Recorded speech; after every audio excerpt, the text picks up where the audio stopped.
Stay Sane with Jane, the show that helps you and your business to thrive, not just survive. Tune in each week as Jane connects with guests in the wellness, business and publishing worlds, bringing you the most up-to-date training, techniques, healing and guidance for growth, mindset and motivation. Each session includes a magical guided meditation led by Jane or one of her special guests. Here's your host, Jane Scanlan.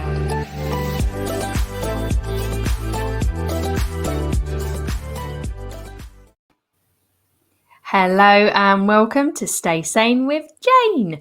My name's Jane Scanlan from the Harmony Business Academy, helping female-led wellness businesses to connect, co-create and activate success into their businesses. And today I am joined with the wonderful Kelly Chester, who is a fellow single mum. She's an entrepreneur and best-selling author. She is full of tenacity and strong determination, and she's here today to speak up about neurodiversity and help us to listen and learn from other perspectives and not just thinking inside the box. So this is Unfiltered, all about not fitting into the box, in fact breaking it. Welcome, Kelly. Hello everybody, nice to be invited to this. Very excited. Yes. So Kelly and I have known each other for a long time now. So this is going to be an interesting interview where we're both very unfiltered. So Kelly, can you tell us a little bit more about yourself? Okay, my name's Kelly Chester. I'm a single mum to an 11-year-old boy. He has neurodiversity, which I'm going to talk about in depth because a lot of people don't actually know what it is. So I'm going to put it in simple terms. I am one of Jane's coaching clients, and Jane has helped me set up the Stretch Zone Mind Gym, which is for people who can't get to ordinary gyms. They feel that they're not quite ready to do an ordinary Pilates or yoga class. So this is kind of a stepping stone to build up your confidence. And I also recently became a best-selling author in lockdown to a book called Unfiltered, because that's what I am. Yes. Fantastic. Thank you for giving us a little bit more info about you. And as you know, I also have an 11-year-old daughter. So our kids are the same age. They're in the same years at school, different parts of the country, but they're both neurodiverse, and both myself and Kelly are also neurodiverse. So before we get really deep into the subject, can you tell us how you started in your field? Like what was your journey like coming to this moment in time? Well, I started in the social care profession and I was in that for 20 years. And it was really, really beautiful in the beginning. We had lots and lots of services. The money was going into the services. But over time, we got austerity. And during austerity, there was getting cuts and I was getting more and more burnt out. And because I have the neurodiversity going on, I found it harder and harder to mask.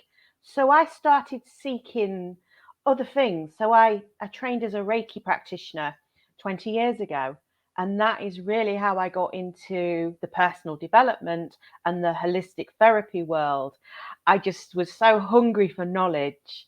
And I just was reading all the books, trying all different therapies, seeking out people who was going on a similar path to myself. So that's really how I got into the holistic well-being field before it was actually trendy, because back then it was a bit woo-woo. Yeah, definitely.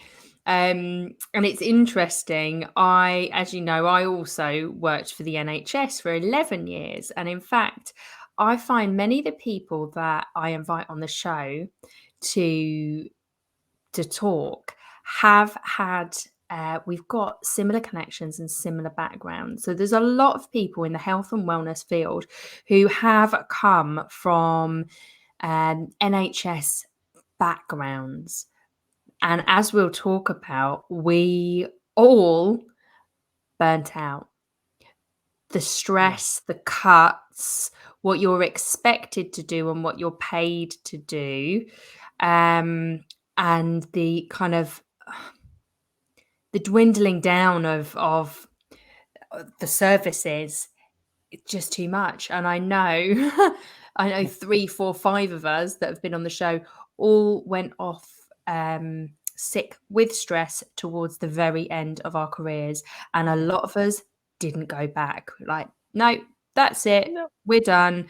Even though at the time many of us were absolutely broke, the thought of going back to those jobs, it wasn't enough. We needed to help people in a very different way, a way Yeah, that worked for us and for our audiences, right? that's right. I never went back either. I So tell us a little bit more about Unfiltered and this book that you created within lockdown, the last year of lockdown, am I right? Yes, it was, but it was in the pipeline for quite a long time. Yeah. Yeah. I got into Wild Women Rising as a co-author, and people wanted to know more about my story. So that's when I started writing Unfiltered. I don't know whether it's the right way round. Yes, perfect. So those of you watching, Kelly was showing her book Unfiltered. To those of you who are listening, I mean. Yes. So Unfiltered is about coming back to myself. So I was diagnosed with dyslexia and dyspraxia later on in life. And because I had a late diagnosis, I I started to question my childhood. So I really looked back into my childhood to look where I started to feel like there was something that wasn't quite right. And I felt like I was doing really well until I went to school. I was a really happy, healthy, vibrant child. But as I got to school and through the school system, I got told, you can't say this, you can't do that, you're not allowed to do it this way, you've got to follow the system.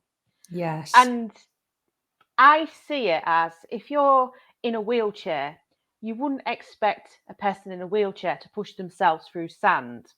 So Yeah. why are we expecting people who have differences within the brain to actually learn the way that they think that we need to learn? So I am so passionate about getting my story out there to prevent others who've also got a late diagnosis for actually feeling that they was missing, something was missing, because nothing was missing at all.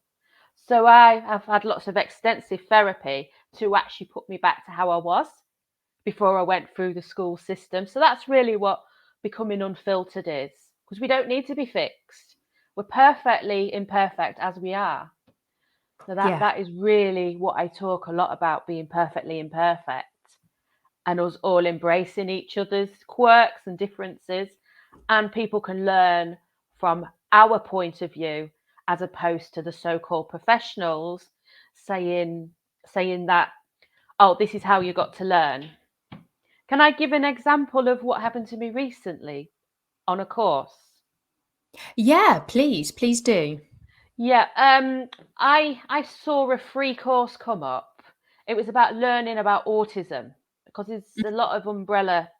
If you've got dyslexia, dyspraxia, there could be ADHD or autism connected. So Yeah. I'm wanting to find out more about this. So I saw it was a free course through a college, and I decided to apply. And this lady said, "Okay, I will give you a call So she said, can you fill out the form now? Now, Jane will know emails and forms for me is not something that I can process very well. I said to the lady, I struggle with form filling. It's okay. It'll take 5-10 minutes. We got to the form and the obstacles started, and it started getting more difficult. I started getting more and more stressed. And she started saying, do you really want to do this course? And I said back, who is this course for? Is it for people with autism, or is it for people who hasn't got autism or neurodiversity, who's learning something to how to look after people with autism? And she's, oh no, it's just mainly for the general public, etc. So this made me quite upset, really, because it's a course that's been designed and they haven't really asked us. They said they'd asked people with neurodiversity what they wanted, but I felt that they hadn't. This is the stumbling block I've come up against with a lot of courses. It hasn't been fit for purpose. It's not adapted to us. And it goes back, I was going to bring up school again. It goes right back to our school days, which were 30 odd years ago now. And what I have found helping my own beautiful child go through the schooling system is not much has changed, which is shocking, isn't it? It is, yes. So we both went through many stumbling blocks within school. I was probably found out that I was dyslexic, diagnosed with dyslexia quite early on in my school life. So maybe 7 years old, which back then was very early on, right? Yeah. The original school I was at were not helpful in the slightest, and my mum moved me to a different school, and then through them, that's where I got my diagnosis, and that's where I got a lot of my help. But then when you move from the much more caring setting of a good primary school, and you move into secondary school with all of the cogs and wheels, the different classes, the different buildings, it sets in a whole more barriers, doesn't it? Overwhelming. For us as well, we've had overwhelm over that. Yeah, I most certainly have. The last term of year 6 for my daughter, I found incredibly stressful because I was trying to tie everything up with the primary school. I was trying to connect with the secondary school to make sure everything was in place for her in September. And then get all the referrals, the this, the that done. And then here I am in October. We've started the first term of secondary school, and I felt like all of those meetings that I had in July were worthless. Yeah. Because all the things that they said would put in place weren't put in place immediately. It took weeks, it took meltdowns, it took more meetings. But thankfully, so far, touch wood, this week we have had no meltdowns in my house regarding school. But it's a struggle. It's another job. And for you and I being neurodiverse too, it's even more stressful. Yeah. I had that stress this week. Send an email, write it all down. And I went in and I said, do you know how difficult it is for me to put an email together? It's easy for me to pick up the phone or come in. It's these little things that it's the reasonable adjustments that are easy to do. But if you haven't got that going on, they don't see that. Because they're finding that easy to get on with their day. Oh yeah, just send your emails. But I think I've got the ADHD side, so for me to sit still is a real challenge. I I run my business walking around the kitchen. I've got music going on, and I blast out jungle music sometimes to get me calm. I'm a Yeah. yoga teacher, but I need to blast out some really high stimulating music to bring me to that calm level. Yeah. It's it is an intense and wonderful journey that we're going on. And I feel as entrepreneurs, we are really shining a light on neurodiversity. We are bringing up stuff to the schools, to college courses, like you said, everywhere to kind of shine a light and say, look, there's there's got to be a better way. There is always more Yeah. than one way, but yet we're still trying to shove people in a box of doing it just one way, normally through writing, which is hard for many of us. Writing the book, that was a challenge, but I was determined to write a book just to show that when we're given the right platform, the right circumstances, we can actually still write and read, because I love writing and reading. But I just find it difficult to structure it in the way that what I would call, they call them neurotypical. I'm not keen on that term, neurotypical, but Mm, that's what they class people who can go through the system pretty unchallenged. They're able to get through schooling with with a lot more ease yeah, and they with that generally learn structure. through reading and writing. Yeah. But I think there's going to be more people that will see themselves as neurodiverse, but people have had to fit into the boxes. So they've adapted.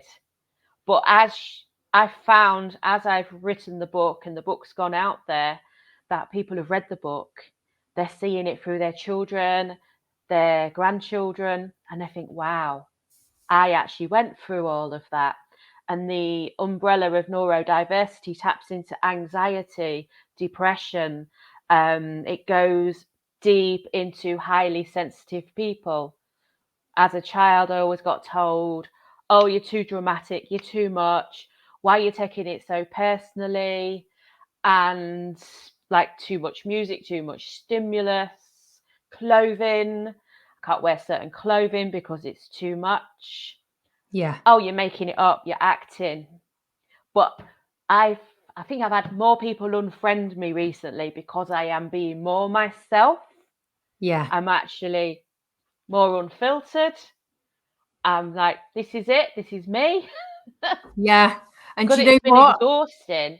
Because there's the thing called masking. We've had to mask, we've had to act to actually try to be normal, to fit in that so-called normal way. And it's very difficult. If you're struggling to sit still in meetings, should be able to walk around, say, listen, I need to just go out, walk around, collect my thoughts. When I'm thinking, my eyes go up that way, it looks like, oh, Kelly's gone away with the fairies. She's not listening, but I'm not. I'm actually processing it all. And I've got this Yeah, like high definition television set going on in my head, which is processing it all in pictures. So there's actually a book called Learning in Pictures. So there are different ways of learning now that they can learn from the pictures. I'm an audio learner myself, so I yeah, learn I from think my audio. daughter is. So, what I found through all of the secondary school homework so far is I am grateful that quite a lot of it is creative. So, that has been like a massive tick in our house because she's very, very creative. However, there's a couple. So, science, which should be really fun, really visual, right? Um, the science homework, and it's planned out for the full secondary school, Mm. however many years that is, like 6 years or something, is it? 5, Wow, 6 yeah. years, however long the kids are in secondary school for, the science homework is set, right? Now, this is the thing. They're working with these textbooks. Now, you open the textbooks, thankfully, it is colourful. There are diagrams in it. So it's a little bit magazine, but more textbook kind of books. And you get to look at these online. Now, my point, and the several emails I then sent afterwards, is I am dyslexic. My child is dyslexic. You have many dyslexic and other neurodiversities within your school. And this is the only way to access this science homework is by reading. Within this online platform, there's no audio, there's no videos. This is science, for goodness sake. Wow. I mean, I just find it so frustrating. And they couldn't come back with anything apart from, it's very important because by learning these facts and retaining these facts, it will help with the end of year tests and passing the GCSEs. Yeah, I get that. And my child doesn't have any problems retaining information. She's got an amazing memory. Television head. She's got a television. Yeah. She's got the memory. She calls it her photographic memory. It is, yeah. Yeah. But her photographic memory does not work with reading. It's audio or visual or practical learning on the job kind of thing. So you're failing my child instantly and all the other kids in that school that don't learn through reading. They're missing a trick. They really are missing a trick. Because that's why when I learned Reiki, it was a perfect course for me because it was hands-on, literally hands-on, because it was watch, observe, and then you feel, you have it done on you as well. So you got I do a lot of stuff called kinesthetic learning. So it's the feeling, it's the touch, it's the really encompassing all of it, really. Yeah. And that's what I think with science. I had to do anatomy and physiology as part of my Pilates and yoga. It's set up the same way. Yeah. It's mainly written and answer. I had to actually have a tutor physically come to me, stand in front of me and say, this is like terms of movement, which muscle is this? Because I had to try 7 times to actually pass in the way that they was doing it. But I still didn't pass the way that they'd done it. It was a waste of time. It's a waste of time giving you an extra 10 minutes, an extra 15 minutes, if you're not processing it in the way that it's written down. I got told I don't pick up double negatives. So the way they write it, it's not in a user-friendly way. It's absolutely not in a reader-friendly way. None of them, even like the SATs or the 11 plus or any of those questions, right? They're crazy. I don't even understand what the question is. If you write out the sum or the whatever, normally I'm like, oh yeah, I get that. I can do that. Yes. I was an NVQ assessor, training care assistants to become better carers. So it was also written in this strange language. I call it the poshed up language to make people who are creating the courses look good. Yes. But when I relayed the questions to the care assistants like myself, what's that mean? So I'd have to unpick it all, write it in normal language, which I have done with my book. It's in absolutely the language that I speak, rather than all this grammar and everything else, which they posh it up to make it seem better. But a lot of people just want something that is just written as you speak. So I don't know why we don't have a language where we can just write as we speak. Most of us aren't scholars, and we're not dissing scholars or academics at all. We are just here saying there's more than one way. And when I read your book, that's what I liked, because I was reading it and I felt like I was coming in your head.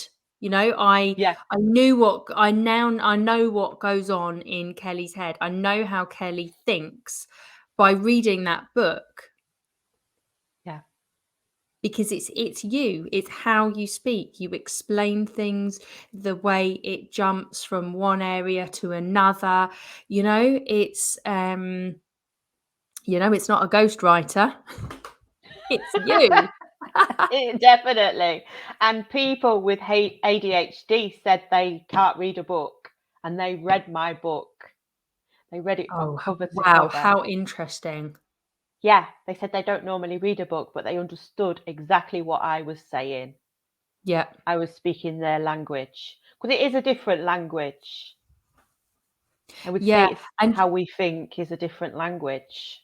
I really struggle to read books. I listen to a lot of audio books, and it took me a long time to be able to read your book, not because of the content, but because of the kind of, I want to say, block negative energy vibrations that I have within me regarding reading, because of the schooling system, Yes. basically. So Yeah. I've got a lot of limiting beliefs still within me about reading and books and things like that. And like yourself, my brain works so quickly, but my reading, I'm not a quick reader. So my brain goes off elsewhere because I'm not reading quick enough. But with your Mm. book, I took it on holiday and I started to read it in Italy, and then we got kind of busy with this and that, and then Yeah. on the way back we were in France. I was like, I am finishing this book. I said I was going to read a book this holiday.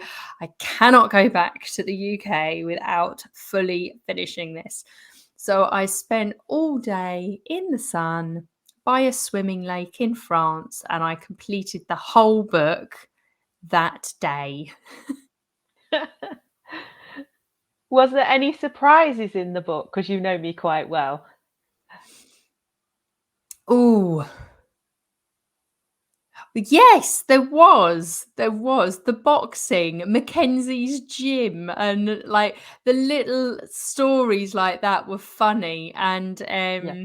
the hotel story, being in a hotel, getting locked out of it was just the quirky stories that are dotted throughout Yeah. throughout the book. Yeah, if I call that the scenic route. We go the scenic route. We don't go the normal straight roads. We definitely go to the scenic route to get to where we want to go. Yeah. And it was also really beautiful to hear more about your granddad, who was a real cheerleader and a supporter of you. Well, he didn't see that there was anything wrong with me. He knew I was different. He could see the challenges, but it was because of probably what he went through, because he was a gifted artist and he saw things in a different way as well. And he was pretty blunt and unfiltered. Yeah. And that's good. I think it's it's really good when you have somebody cheering you on.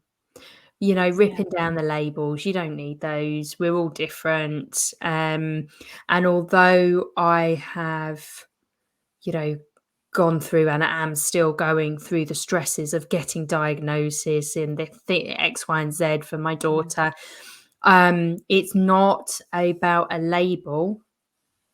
yeah, It's about getting the correct support within the schooling system. Now, sometimes when I've said things like that on social media platforms, get a lot of comments: take her out of school, homeschool, blah blah blah, it's the no, best.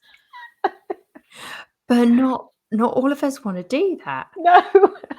I would really love if school was only a 4-day week, and then me and my girl did something together on the Friday, Yeah. learning wise, like foresty school. We love that, and then do all the adventure stuff we normally do on the weekend. But it's not for all of us. No, like my son, he loves baking and making things. So we do a lot of baking. So he's going to be the next one writing a book.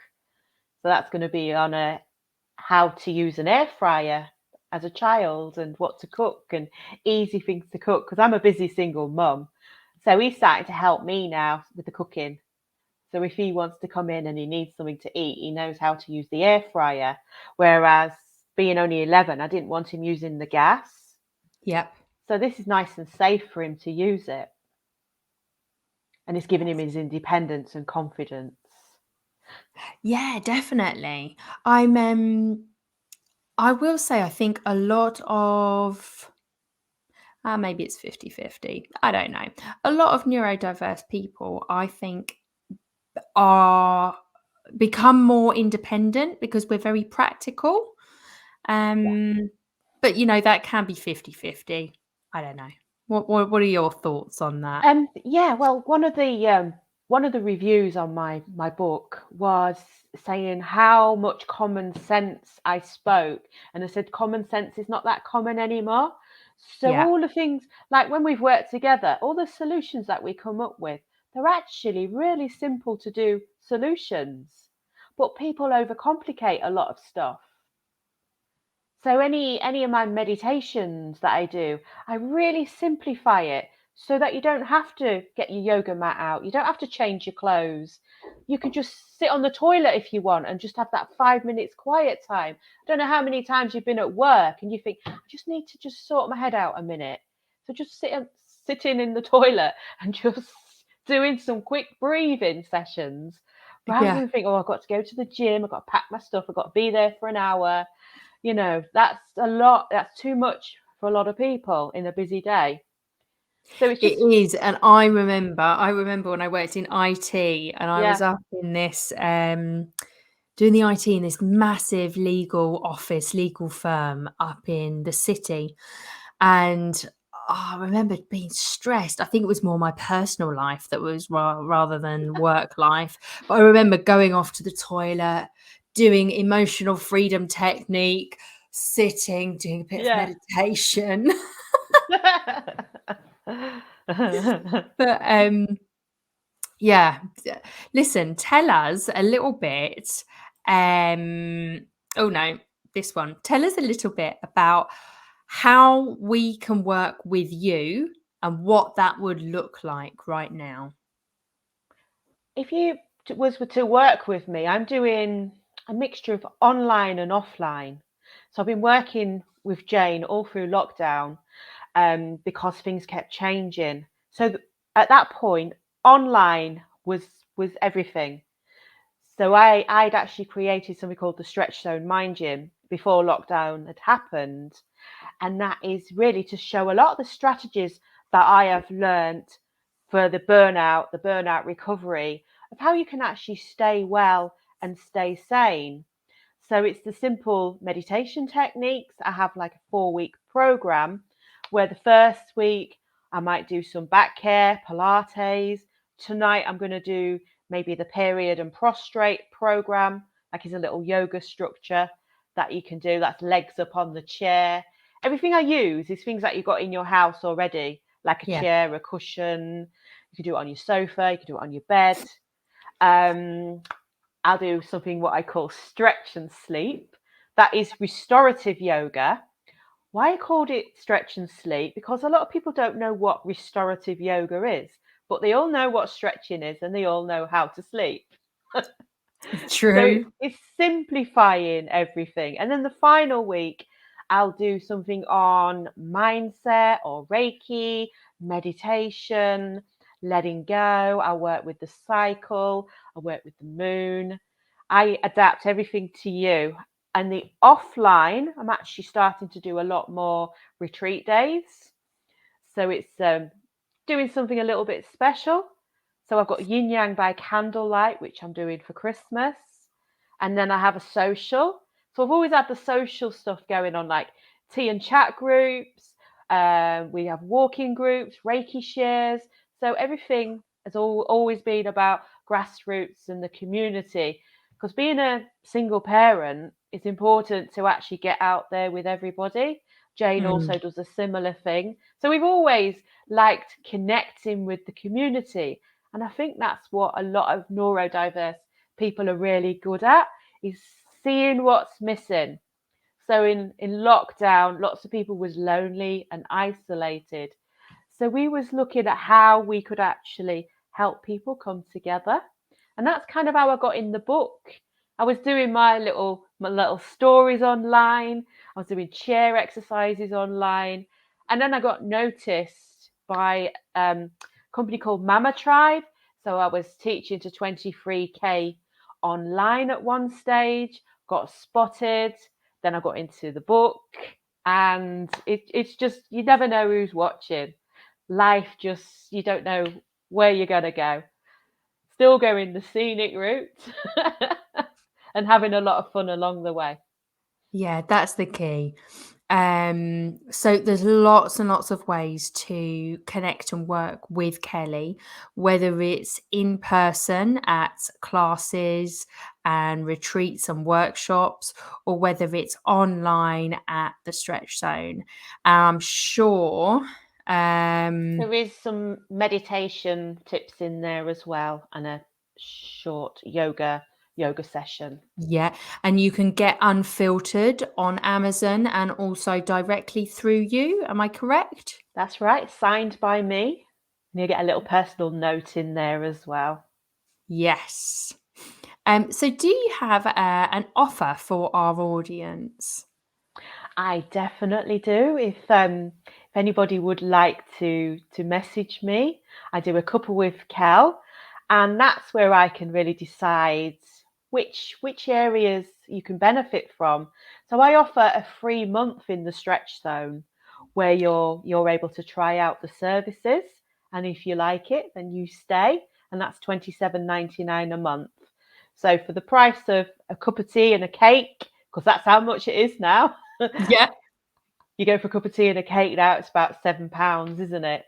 So you're getting that every week, but you've got loads of tips of how you can actually buy back your time. So all what I do is about buying back your time, so you've got more time for the pleasure stuff.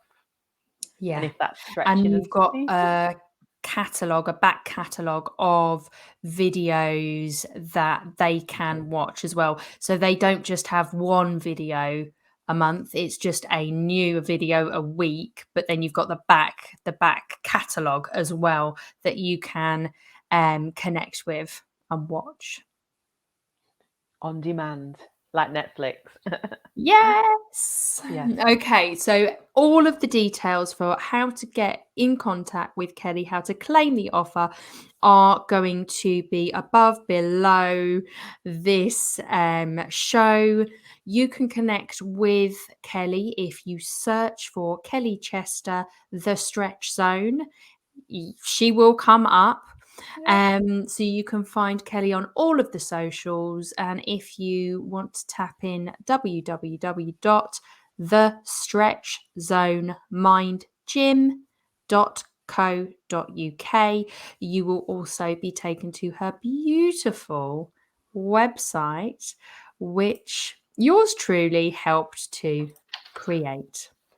And myself and Jane, we created offline leaflets as well. And Kelly is showing some gorgeous offline leaflets that we also created together, getting her branding congruent across the platforms, because that's super important. And we wanted to really highlight in the kind of pictures that Kelly uses is that she works with all sorts of people. And I think we got that across.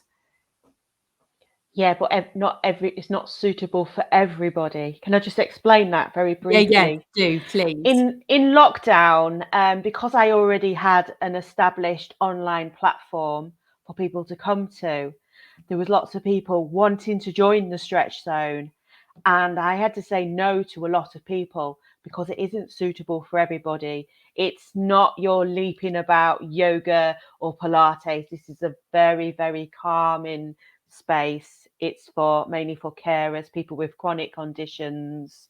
So it wasn't, if you was going to Joe Wicks, it wasn't that kind of style at all. It's very Yeah. niche, it's very specialized. So I have a chat with you to see if it will be something that would benefit you. Yeah, and I think your branding really shows that calmness, the calmness that you are creating in your space online, but also in the local community as well. Yes, yin yang by candlelight. Yes. Okay, then thank you so much, Kelly, Thank for you. spending your time with us, for explaining a little bit more about neurodiversities, and taking us through your gorgeous book, Unfiltered. Thank you very much, everybody. Thank you for having me, and hope to see some of you in the stretch zone. Stay Sane with Jane, the show that helps you and your business to thrive, not just survive. Tune in each week as Jane connects with guests in the wellness, business, and publishing worlds, bringing you the most up-to-date training, techniques, healing, and guidance for growth, mindset, and motivation. Each session includes a magical guided meditation led by Jane or one of her special guests. Hello, Jane here. Thank you so much for listening to that beautiful interview with Kelly Chester. We're going to take you through the Minditation session now. So I'm going to be holding space, and we are going to be using breath work to take away anxiety.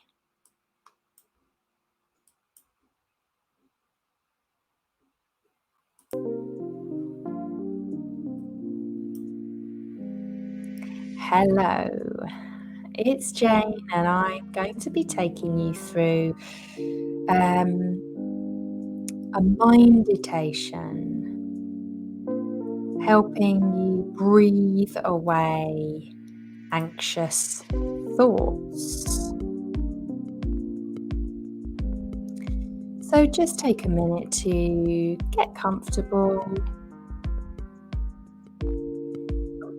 and bring kind awareness to why you've chosen this topic and how your body feels, how it reacts to the words anxious, breathing away anxious thoughts. And also, what kind of emotions do you associate with these visceral feelings? Are there any positive or negative stories running in the background?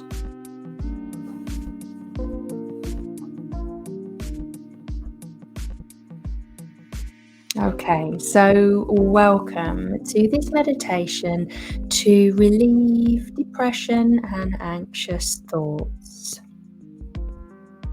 Please make sure you're in a comfortable position and you will not be disturbed for the duration of this session.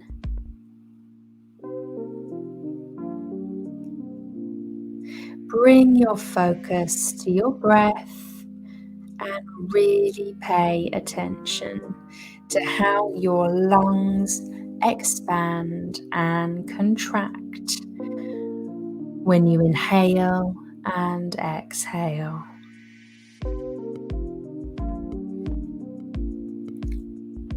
Let your breath flow however it wants to right now.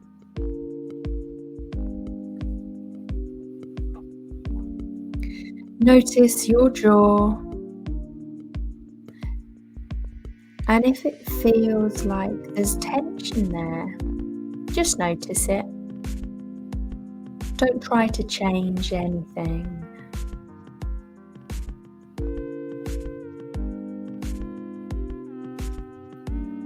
Now breathe into the sensations in your jaw, and as you exhale, allow it to release a little.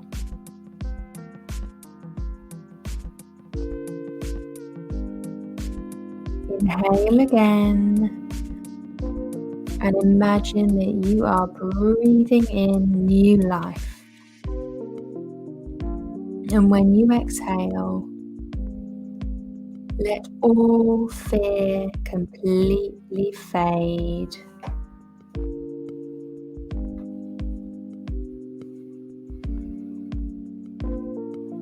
Take another breath in, and when you exhale, feel yourself let go of any worries. Notice how relaxed you are becoming right now.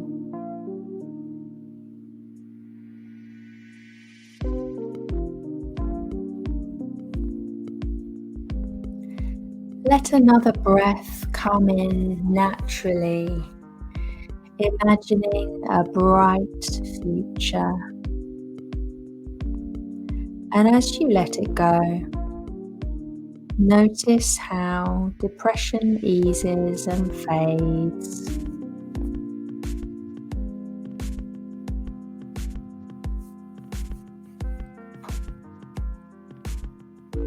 A gentle wave of relaxation sweeps over you as you breathe in and out.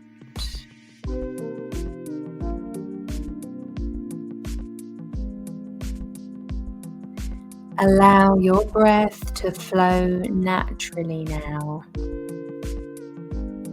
Let yourself feel calm and peaceful.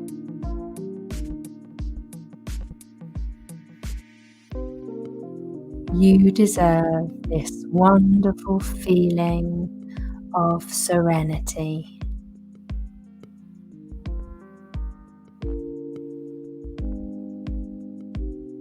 You are now open to receiving new thoughts, and you open up even more with each breath you take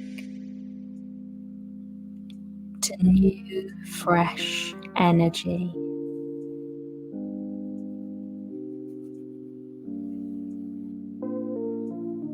Notice how new ideas begin to present themselves to you.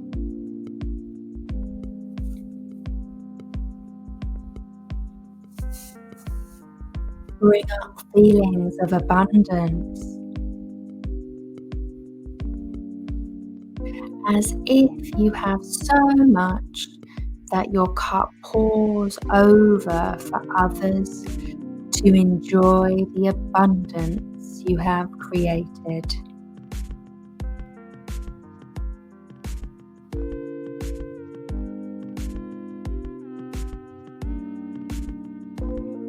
Imagine that you are energized and have a zest for life.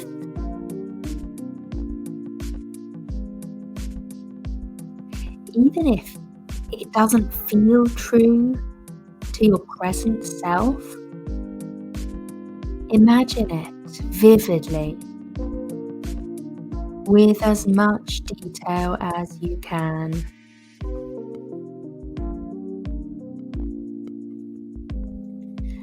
See yourself full of energy and optimism.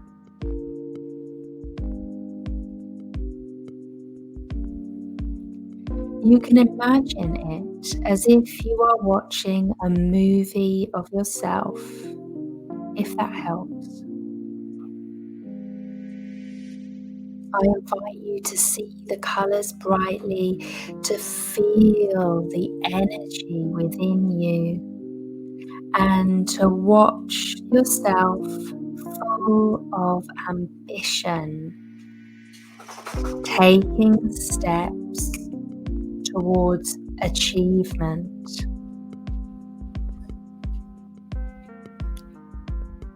Stay with your breath and allow your intentions to remain positive.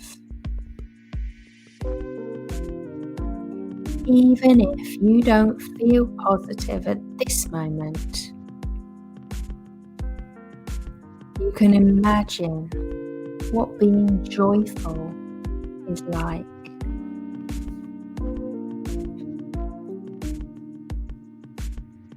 So breathe into this joy that you are creating and notice how you are consciously shifting any depression or anxious thoughts right now. And shifting them into peaceful feelings instead, just by following your breath.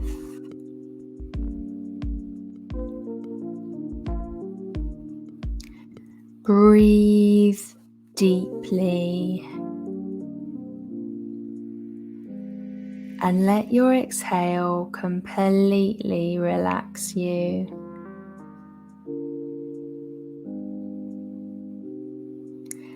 Any thoughts that previously held you back become smaller and smaller.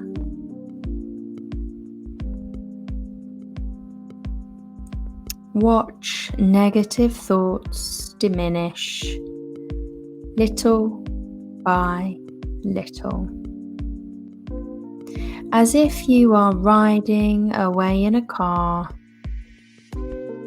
and these negative thoughts are sitting along the roadside, shrinking in the distance as you ride away with ease.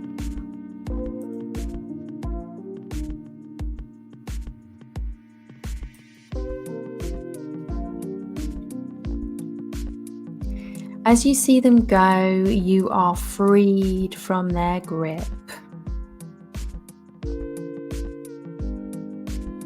If you have any more negative thoughts rise, drop them off on the side of the road by any creative means that arise, and ride away, watching them grow smaller until they are consumed by the horizon.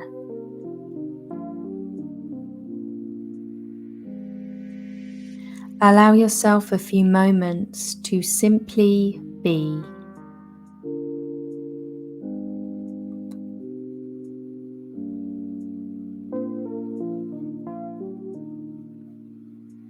Notice and feel changes from this moment right now, and the difference between how you felt before this meditation.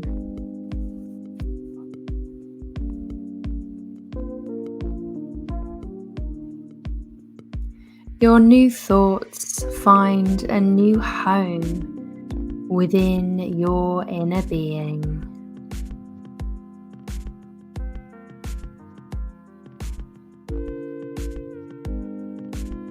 Return your focus to your breath for a few moments.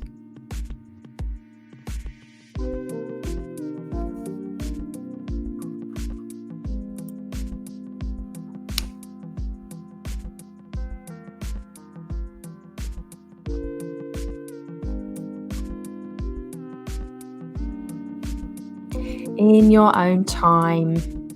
Whenever you are ready, slowly open your eyes, coming back into your space, feeling your physical body.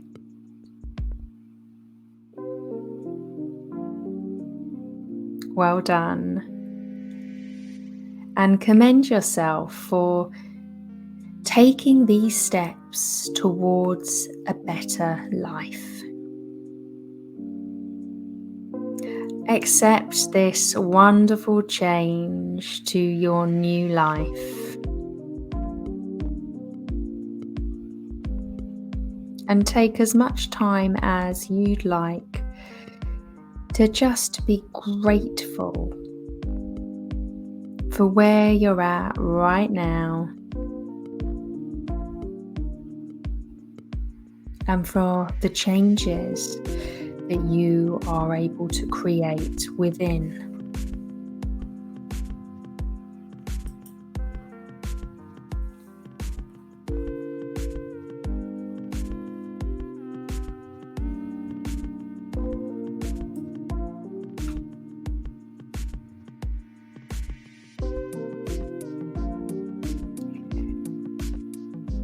And thank you so much for joining us on that Minditation, which is my coined phrase for a mindful meditation.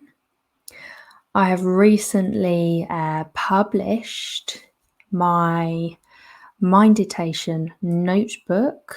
Pop it up on screen for a moment.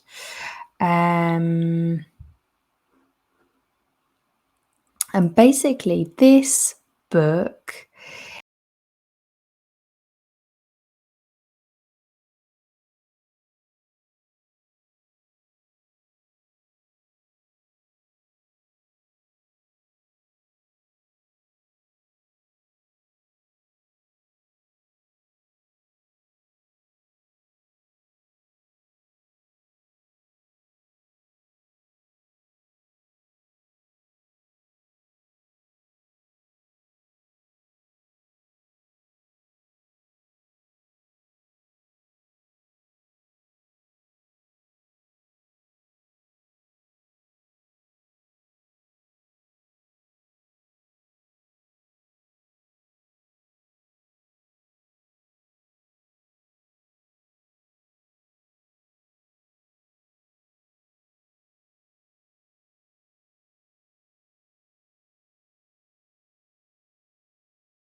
And with that said, I'm going to bid you all farewell, and I look forward to coming back to you all on our next interview.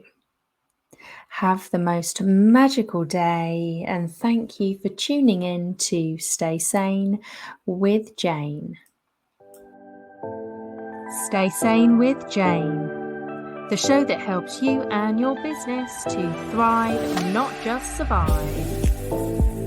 Tune in each week as Jane connects with guests in the wellness, business and publishing worlds, bringing you the most up-to-date training, techniques, healing and guidance for growth, mindset and motivation.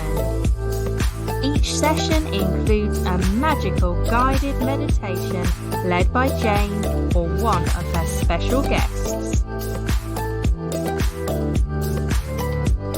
Here's your host, Jane.